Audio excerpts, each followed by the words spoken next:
Эти соревнования уже традиционные, проходят они у нас в 7-й раз. Это наш республиканский турнир по спортивной гимнастике памяти нашего заслуженного тренера, бывшего директора этой школы Красавиной Нины Владимировны. Участников у нас много, 103 участника.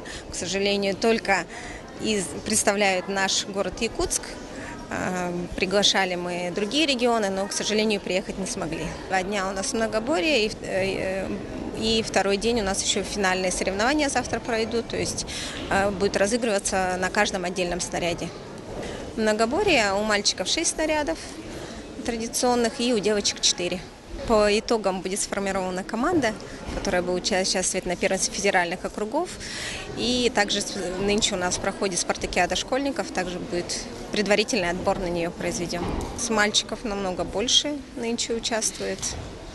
Надеемся, когда-нибудь, что к нам приедут из других регионов, и у нас пройдет очень интересный тогда турнир.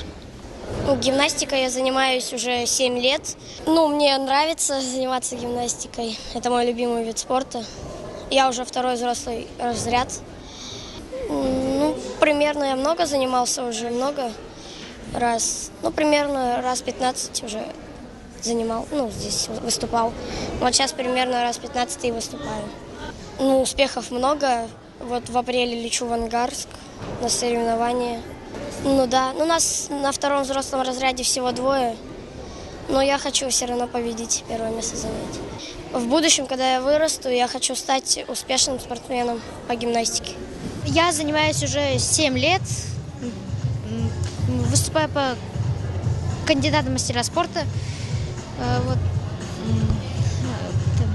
По соревнованиям это республиканский турнир. Сложно.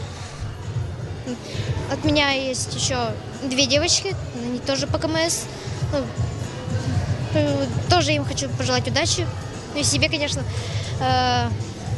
сложные элементы выполнять. Пока мой любимый вид спорта – спортивная гимнастика. Хочу пожелать еще своему брату, тоже сюда ходит. Самый сложный вид, снаряд, это бревно.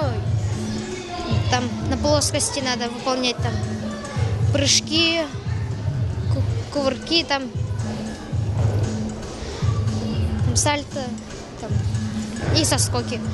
И вот вольные, там надо под музыку выполнять акробатику, хореографические движения, и пластику.